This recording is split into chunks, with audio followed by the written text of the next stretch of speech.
ലോകത്ത് വണ്ടിയിടിച്ച് ആളെ കൊന്നാൽ പോലീസ് സ്റ്റേഷനിൽ കൊണ്ട് ലോക്കപ്പിലിടാത്ത ഒരേ ഒരു സ്ഥലം ഇന്ത്യ മാത്രമേ. ദുബായിലേക്കാണ് എപ്പോഴും പിടിച്ചോണ്ട് ഇൻഷുറൻസ് വഴി ബ്ലഡ് മണി കൊടുക്കാതെ പുറത്തിറങ്ങാൻ പോകും. ഇതാണ് സത്യം. നമ്മൾ മനസ്സിലാക്കേണ്ട കാര്യമാണ്. ഇവിടെ ആരെയും കൊല്ലാം, ഒരു കുഴപ്പമില്ല. ഈ ഡെഡ് ബോഡി വീട്ടിൽ എത്തുന്നതിന് മുമ്പ് ഈ കൊന്നവൻ സുഖമായിട്ട് വീട്ടിലിരിക്കും. ഈ ഡെഡ് ബോഡി പോസ്റ്റ്മോർട്ടം ചെയ്ത് അയാളെ വീട്ടിൽ പാവപ്പെട്ടവന്റെ വീട്ടിൽ എത്തിക്കുന്നതിന് മുമ്പേ മറ്റവന് സുഖമായിട്ട് വീട്ടിൽ ഇരുന്ന് ഒരു ബോട്ടിൽ വാങ്ങിച്ചു വെച്ച് അടിച്ചോണ്ടിരിക്കുക, സന്തോഷമായിട്ട് ആഘോഷിക്കാതെ അവർ തന്നെ കൊന്നതിന്റെ ആഘോഷം.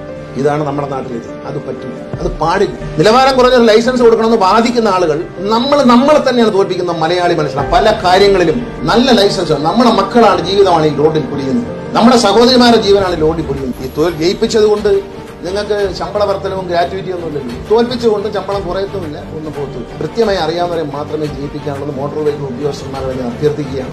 ഇതിന് തൊട്ടുപുറയിൽ ക്യാമറ പോലെ എന്റെ കണ്ണുണ്ട്. വെറുതെ പിടിക്കപ്പെട്ടിട്ട് ആരെങ്കിലും ശുപാർശ ചെയ്താൽ കേൾക്കുകയില്ല എന്നത് യാതൊരു സംശയവും. ഒരേ സമയം ഒരു ഉദ്യോഗസ്ഥൻ ലൈസൻസ്